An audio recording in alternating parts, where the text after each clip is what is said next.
think we have some form of control still, making our constant binary choices and voicing our equally shallow opinions more loudly or quietly. Most people can't even decide what color to wear or which burger to eat. What does it matter, man? Autonomy is an illusion.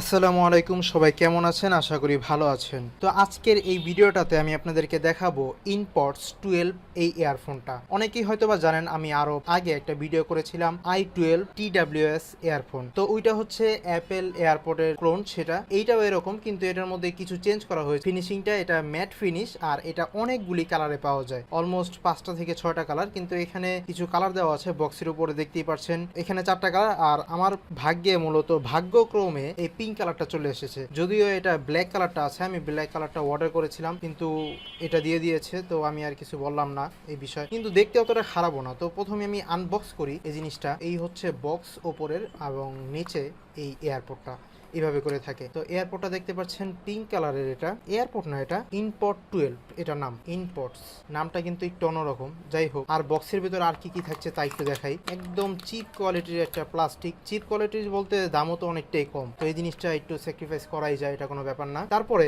একটা charging cable, এটাতে lightning কেবল। যারা iPhone use করেন তাদের এটা প্রয়োজন হবে না, কারণ লাইটনিং কেবল তো আছেই, মোটামুটি অনেকটাই ভালো মানের। যারা কিনা অ্যান্ড্রয়েড ইউজ করেন তাদের জন্য অনেক প্রয়োজনীয় একটা জিনিস। তারপর একটা ম্যানুয়াল গাইড, যদিও এটা আমরা কেউ দেখি না, কিন্তু এখানে আমি দেখতে পাচ্ছি ইংলিশ এবং চাইনিজ দোনো ভাষাতে লেখা আছে। যাই হোক, অনেক ভালো, কিন্তু বক্সের কোয়ালিটি কিন্তু অনেক চিপ। উপরেরটা যতটা ভালো, ঠিক নিচেরটা ততটাই চিপ। আমার দেখে কেন জানি মনে হচ্ছে যে মিষ্টির ঠোঙ্গার মতো একটা অবস্থা। আচ্ছা, বক্সের পেছনে কিছু লেখা আছে, অ্যান্ড্রয়েড iOS। তো ইনপডস 12 নামটা দেওয়া, মেড ইন চায়না, আর একটা ছবি দেওয়া এখানে, আর বেশি কিছু না। পরে যে বক্সটা, সেটাতে ইনপডস 12 এরকম কিছু লেখা আছে, কিছু কালার অপশন দেওয়া আছে এখানে, আর এই তো, বেশি কিছু লেখা নেই। তো আপাতত এগুলি সাইডে রাখি। আমাদের এবার মূল জিনিসটা যেটা, সেটা হচ্ছে এই অ্যাপেল এয়ারপড, অর্থাৎ এয়ারপড না, এটা ইনপডস, বারবার ভুলে এসে পড়ে। অ্যাপেল এয়ারপডটা বের করার সাথে সাথে ঠিক এইরকম একটা লাইট জ্বলছে, আর এটা হচ্ছে অ্যাপেল এয়ারপড 2, এবং এটা নন ওয়্যারলেস চার্জিং একটা, যদিও এটা নষ্ট হয়ে গিয়েছে। এটা জাস্ট আমি দেখাইতেছি এই ইনপডস 12 এটা সাইজটা মূলত কতটুকু, এটা আপনাদেরকে আরো ভালোভাবে বোঝানোর জন্য। তো দেখতেই পাচ্ছেন, প্রথমে আমি একটু বক্সটা আপনাদেরকে দেখাই। এই দুইটা বক্স অনেকটাই সিমিলার, জাস্ট ইনপডস 12 যেটা, সেটা একটু বড় তুলনামূলকভাবে এই অ্যাপেল এয়ারপড থেকে। আমি যদি বলি যে 19-20 যেটা, এটা হচ্ছে 19 নাম্বার, আর এটা 20 নাম্বার, জাস্ট একটু বড়, বেশি কোনো পার্থক্য নেই এই দুইটা এয়ারপডের বক্সের মধ্যে। তো এখানে আরো কিছু মেজর ডিফারেন্স লক্ষ্য করা যায়। কোয়ালিটির কথা যদি বলি, তাহলে এটা কখনোই তুলনা করা যেতে পারে না, কারণ অ্যাপেল এয়ারপডটা, এটার দাম 12,500 টাকা, আর এখানে এটার দাম মাত্র 700 টাকা। এখানে আমি যদি ইঞ্চগুলির কথা বলি, যে এই জায়গাটা, এটা অনেকটাই দুর্বল, যেটা কিনা ইনপডস 12, আর এটা যে শক্ত, মনে হয় কি যে ভাঙা যাবে না, এরকম একটা অবস্থা। এটা আমি সম্পূর্ণ খুলেছিলাম এটা ঠিক করার জন্য, আমি ঠিক করতে পারিনি, কিন্তু এই উপরের যে অংশটা খুলেছিলাম যখন, এখানে আমি যা দেখেছি, এই জায়গায় 2টা ম্যাগনেট দেওয়া এবং এই জায়গায় 2টা ম্যাগনেট দেওয়া,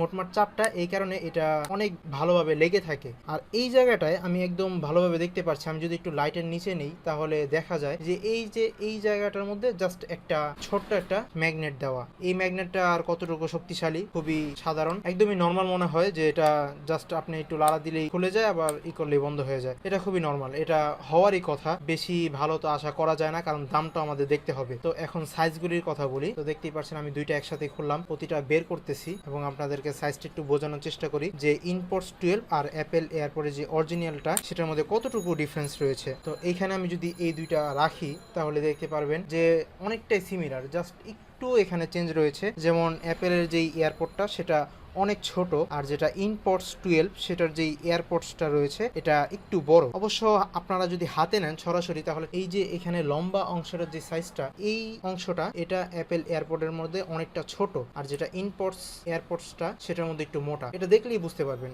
এটা অবশ্য অতটা ভালোভাবে এখন বোঝা যাচ্ছে না, হয়তোবা ক্যামেরার কারণে। যাই হোক, এর মধ্যে বেশি ডিফারেন্স নাই, কিন্তু একটু বড় হলেও ইনপডস 12 এটা অনেক ভালোভাবে কানে ফিট হয়, এবং এই অ্যাপেলে এটা তো ভালোভাবে ফিট হবেই, এটা জানা কথা। তো এখানে কমফোর্টেবল দিক থেকে কোনো ঝামেলা নেই, দোনোটাই অনেক ভালোভাবে কমফোর্টেবলি ফিট হয় কানের মধ্যে। এখানে যেই কেবলটা দিয়েছিল আমি পাওয়ার ব্যাংকের সাথে অ্যাটাচ করেছি এবং আপনাদেরকে একটু দেখাই যে চার্জ এটা হচ্ছে। এটা জাস্ট আমি লাগিয়ে দেওয়ার পর এখানে দেখতে পাচ্ছেন যে একটা রেড লাইট শো করতেছে, মানে চার্জ হচ্ছে। তো এখন আবার আমি যদি এটাকে বক্সের ভিতর ঢুকিয়ে রাখি, বক্সের ভিতর রাখার সাথে সাথে কিন্তু এখানে দোনোটার মধ্যে রেড লাইট জ্বলতেছে, অর্থাৎ ইন্ডিকেট করতেছে যে এটা চার্জ হচ্ছে। তো এটা আবার যদি আমি খুলে ফেলি তাহলেও চার্জ হবে, কারণ এই বক্সের ভিতর যেই পাওয়ার ব্যাংকটা আছে সেটার মাধ্যমে এই উপরের এই এয়ারপোর্ট দুইটা চার্জ হচ্ছে। এরকম কথা তো অনেকেই বললাম, এখন আসল যে জিনিসটা আসলে এয়ারপোর্টটা কতটুকু ভালো আমি এখন এই অ্যান্ড্রয়েড মোবাইলের সাথে এবং আইফোন অর্থাৎ iOS ডিভাইস এই দুটোটার সাথে কানেক্ট করে দেখবো এবং বলবো যে কোনটার কোয়ালিটি ভালো। তো পুরো ভিডিওটা অবশ্যই দেখতে থাকুন, আর ভিডিওটা যদি ভালো লাগে তাহলে অবশ্যই আমাদের চ্যানেলটা সাবস্ক্রাইব করে পাশে থাকা বেল আইকনটিতে প্রেস করে দিবেন, যাতে এইরকম ভিডিও ছাড়ার পর সবার আগে আপনার কাছে নোটিফিকেশন পৌঁছে যায়। আপনারা জাস্ট ব্লুটুথটা অন করবেন,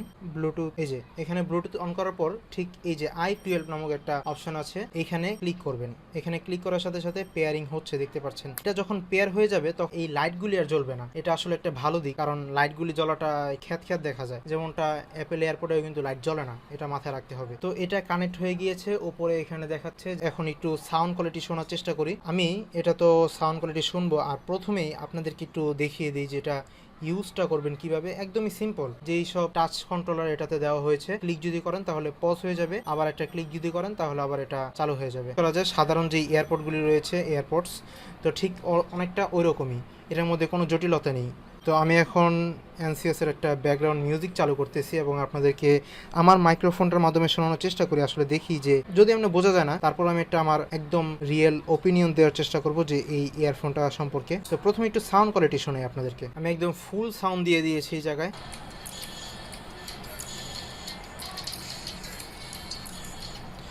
তো এখন আমি যদি 50% সাউন্ড দিই তাহলে দেখেন যে এটা আসলে কতটুকু সাউন্ড পাওয়া যায় এটার থেকে।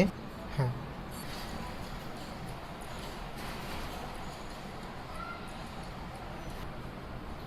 তো 50% সাউন্ড থাকা অবস্থায় এটা সাউন্ড কোয়ালিটি আসলে কতটুকু পাওয়া যায় সেটা হয়তো বুঝতে পেরেছেন, যেটার জন্য মূলত তৈরি করা, যেহেতু অ্যাপেল এয়ারপোর্টের মতো দেখতে, অর্থাৎ অনেকেই আইফোনের সাথে ইউজ করতে চাচ্ছেন। তো আমি এখন iOS ডিভাইসের সাথে কানেক্ট করব। কানেক্ট করাটা অনেক বেশি ইজি, জাস্ট ব্লুটুথটা অন রাখতে হবে এবং এইখান থেকে এয়ারপোর্টস দুটা বের করতে হবে। তো এটা বের করার সাথে সাথে ঠিক এইরকম একটা অপশন আসবে, যেমনটা কিনা অ্যাপেল এয়ারপোর্টের অরিজিনাল গুলোতে আসে। তো এখানে দেখাচ্ছে, তো এখানে জাস্ট আমি কানেক্ট করে দিব। কানেক্ট করার পর দেখতে পাচ্ছেন যে বক্সের চার্জটা দেখাচ্ছে এবং এই বাডস দুইটার চার্জ কতটুকু আছে তা দেখাচ্ছে। তো আমি এখানে জাস্ট ডান।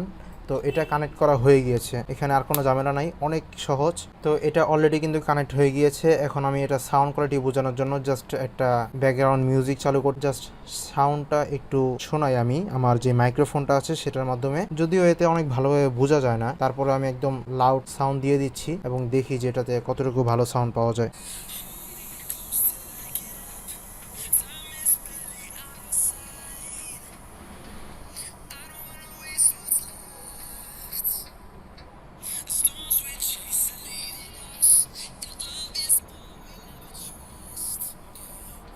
তো মোটামুটি বুঝতেই পারছেন একদম হাই কোয়ালিটির সাউন্ড যখন, অর্থাৎ একদম ফুল ভলিউমে আমি যদি প্লে করি তাহলে কতটুকু ভালো সাউন্ড পাওয়া যায়। তো এখন আবার আমি 50% ভলিউমে আপনাদেরকে শোনানোর চেষ্টা করি যে এটা থেকে কতটুকু ভালো সাউন্ড পাওয়া যাচ্ছে।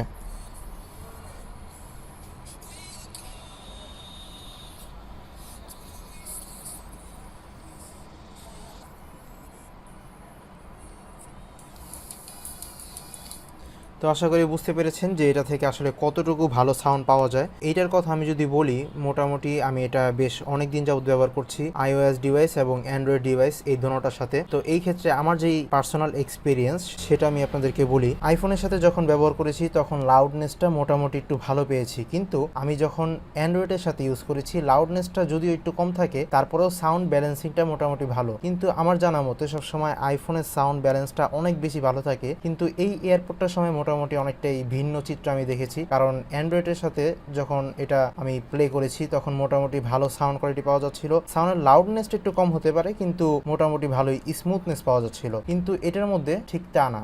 যখন আমি iOS ডিভাইসের সাথে কানেক্ট করে এটা ব্যবহার করেছি তখন দেখা গিয়েছে যে এটা সাউন্ড একটু লাউডনেস দিলেও এটা সাউন্ডটা কেন জানি একটু ফেটে ফেটে যায়, এরকম একটা অবস্থা। এটা নেওয়া যায় মাত্র 700 টাকা অনেক জায়গায় এটা 900 টাকা অথবা 1000 টাকাও বিক্রি করে থাকে। যাই হোক, আমি এটা কিনেছি মাত্র 700 টাকা দিয়ে। তো আপনারা চাইলে এটা নিতে পারেন। আর অবশ্যই এটা থেকে অত ভালো কিছু আশা করা ঠিক না। তো আশা করি বুঝতে পেরেছেন যে ইনপডস 12 এটা আসলে কতটুকু ভালো হবে আপনাদের জন্য নেওয়াটা। তো আজকের মতো ভিডিওটা এই পর্যন্তই। দেখা হবে পরবর্তী যে কোনো ভিডিওতে আবারও। ততদিন পর্যন্ত ভালো থাকবেন, সুস্থ থাকবেন। আল্লাহ হাফেজ।